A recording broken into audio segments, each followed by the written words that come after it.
right, everybody, you have been waiting for it for a while, and here we begin the coverage of Brawler's Bash 2017. And the first game is actually a pre-game event.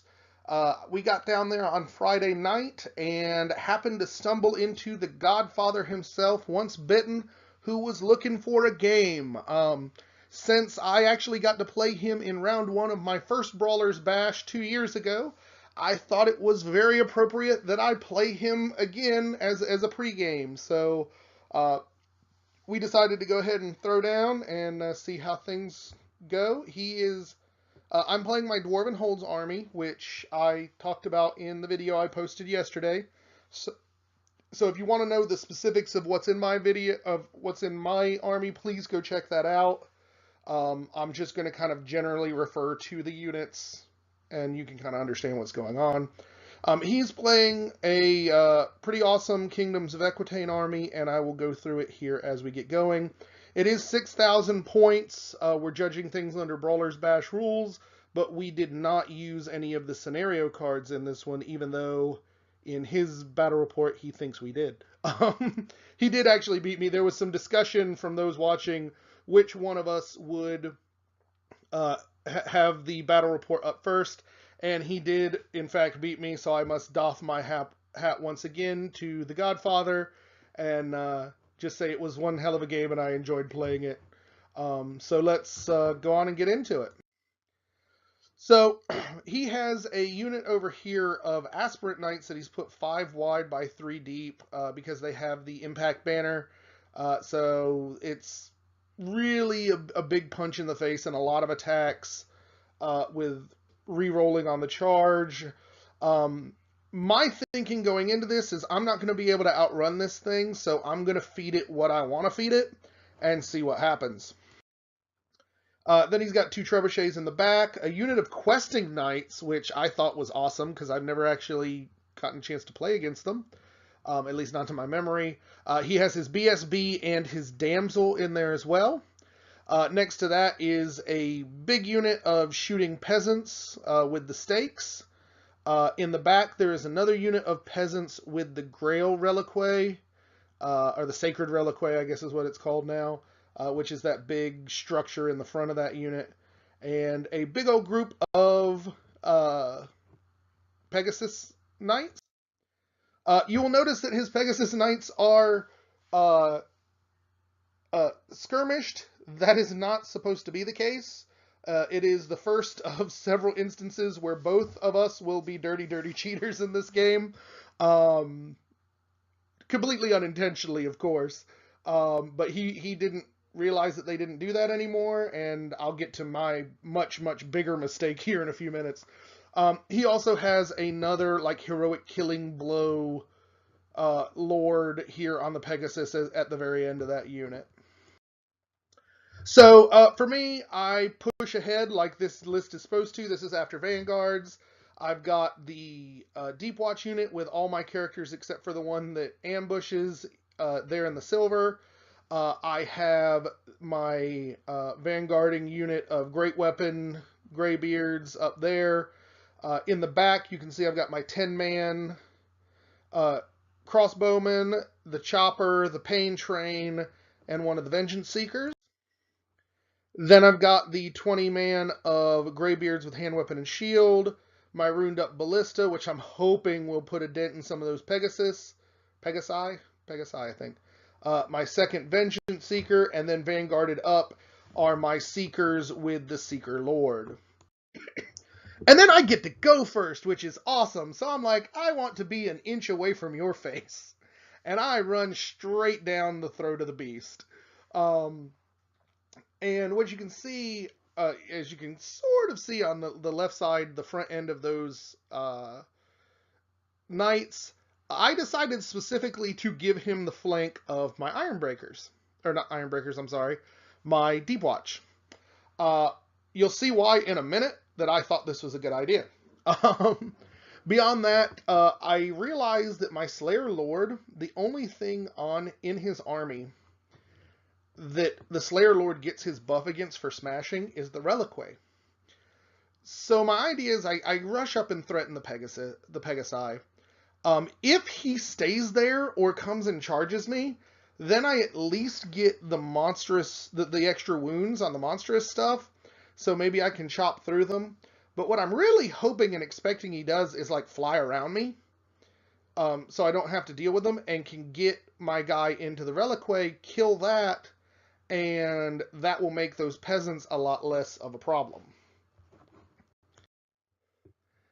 And we go into KOE, and he does exactly as I hoped he would, and charges me right in the flank.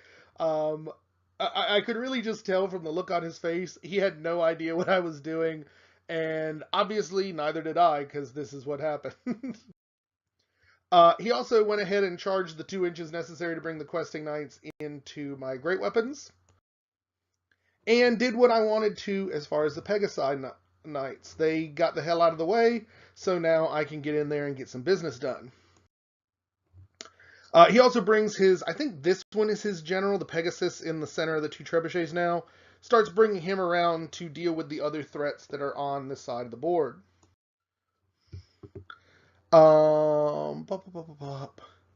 Yeah, so, I went into this tournament having bought into the hype that I read on the 9th Age forums about how wizards suck and no one wants to bring them anymore. So I went with very little magic defense here, and he pretty much just ran roughshod over me in the magic phase, buffed the hell out of this unit, and he's thinking he's just going to sweep over this guy, slam into my other dwarves, and think it's going to be awesome. He also decides I can kill slayers with gunfire, or with bowfire, and that gets proven wrong, as he throws 60 shots and a trebuchet shot into these seekers and kills a grand total of 5 of them, which is awesome in my opinion, certainly considerably less so for my opponent. And where did all his knights go? This is the point I was referencing earlier where I am a dirty, dirty cheater. I did not realize this was the case, but he charges me into the flank. My BSB has the hold stone and I throw it down. I don't know where I got this notion, maybe it was 8th edition, maybe not, that it basically takes away your flanks and rear. So in my logic, that means I get to make way. So I made way. And 5 of my characters breath weaponed his face off. I threw 10d6 breath weapon hits, and then each of the characters up front has at least 3 attacks, strength 4. And so I just beat his face off. Obviously, he killed the vast majority of the dwarves, which is to be expected because he's hitting like a freight train. But I put a hurting on him, and it was fun. We were all cracking up and laughing, and in my defense, nobody bothered to tell me that this was completely illegal until the next morning. Mark from Green Dragon Gaming had heard about what happened and came and set me straight. So I did not do this screw up for the rest of the tournament. But I guess that's a side effect of making this list and not playing a single practice game with it before I showed up at the tournament. But at least we got set right. He ends up beating me pretty bad.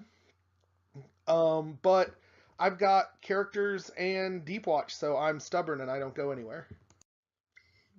I wish the same could be said for these guys in the middle. I do put a number of knights down, but I lose the combat. I'm not stubborn because he's deeper than I am, and we turn and run, and he chooses not to pursue. I was like, oh, okay. I guess he was afraid of a flank charge in response. But I'm okay with my dwarves not dying, so I wasn't going to say much about it. My thought is here, I just need to put some stuff in the way to give the dwarves enough time to rally and be able to recharge again, because I've got more bodies than him. Even if I've got to fight this fight 2 or 3 times, I'm going to bleed him down to the point where he can't really hurt me, and I'm super not afraid of any of these peasants. So really, if I can thin down the knights and the peg knights, I'll be in a good shape. So we go into my turn 2, And woot woot, in comes the pain train. I slam it right in the front of those questing knights. Now, some of you may be asking, what the hell are you doing, Materim? And my answer to that is this is literally the first time I have ever played with a Grudge Buster. And I wanted to see what happened. And it's a beautiful model.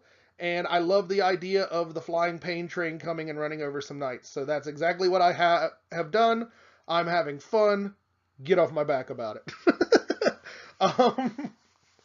I also brought my miners over next to the trebuchets to kind of deal with them.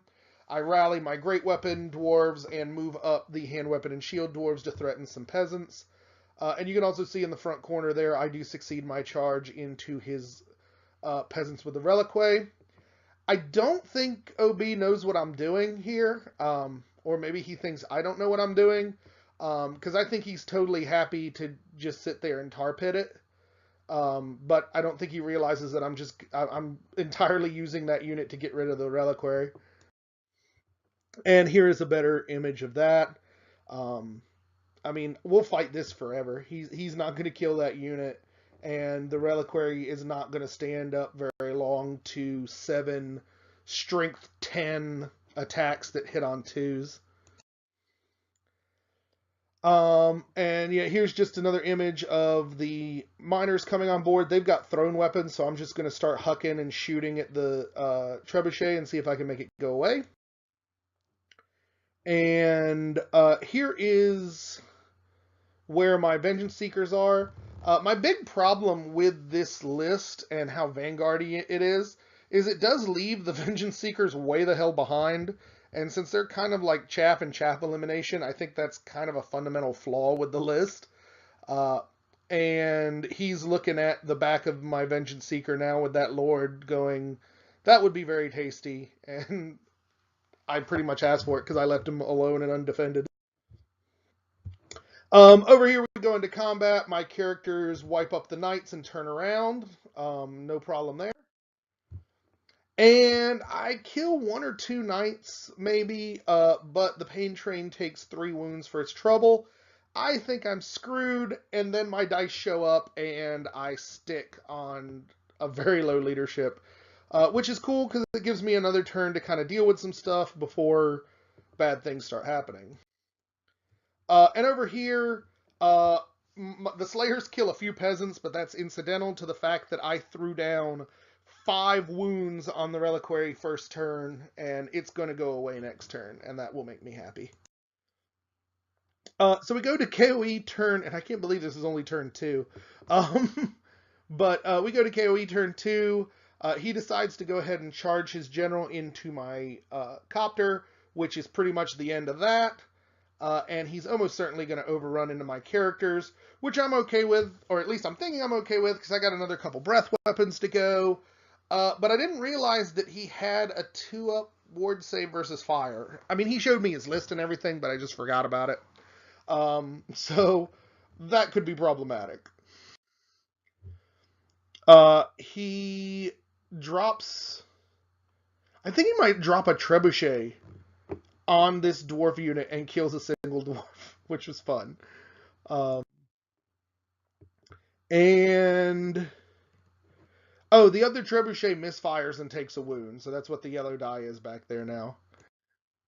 You can also see he charged the back of the Vengeance Seeker as well as the Pegasus Knight into the flank of the Slayers, and I am all about that, because he's going to have to kill those suckers to a man, otherwise he's held down, and if those Pegasus Knights want to voluntarily hold themselves down until I can come deal with them, I am absolutely all about that.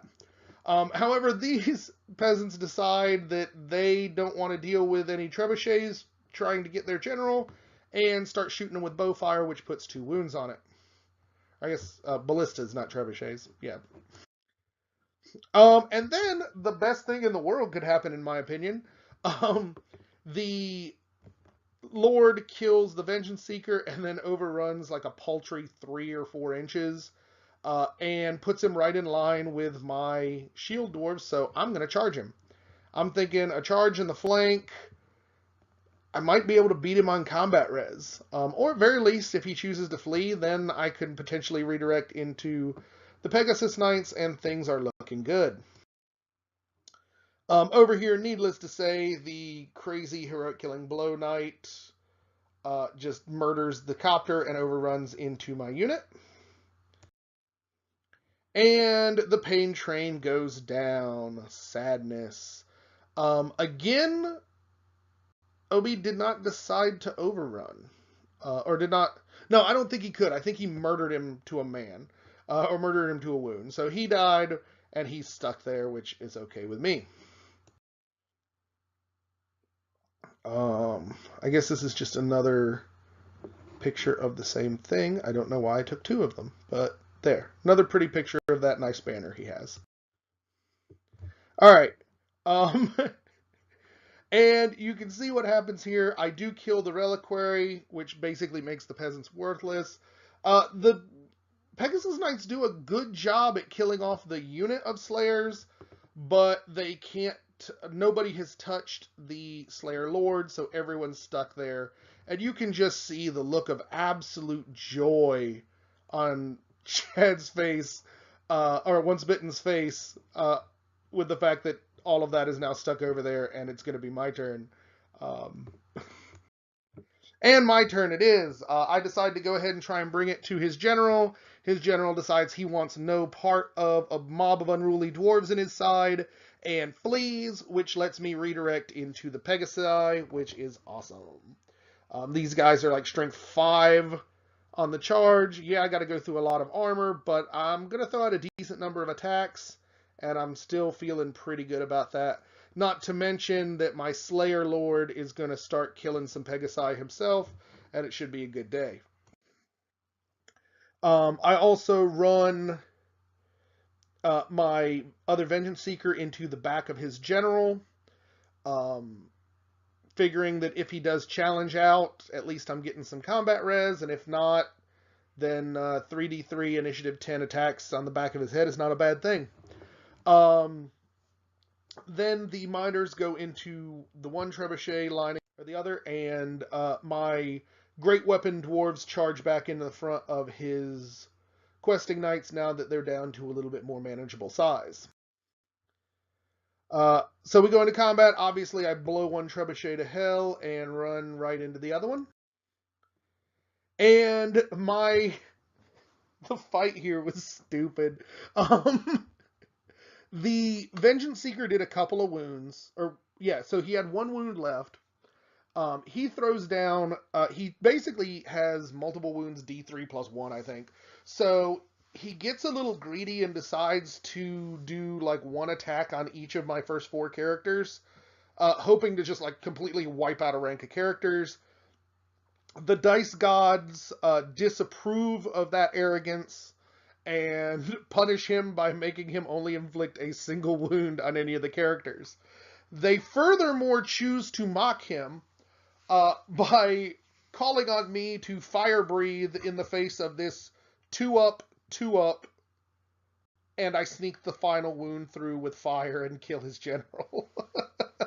Yeah, it was a mess. And over here, I lose 4 dwarves in exchange for the rest of his unit, which is super awesome. I win, but he doesn't break. And over here, the Slayer Lord opens up a can of whoop-ass, industrial strength, extra large size, and some Pegasus die. Also, the other dwarves killed one, I think 1 altogether. And I lost 2 dwarves, and that was it. And he didn't wound the Slayer at all. So I win by a boatload.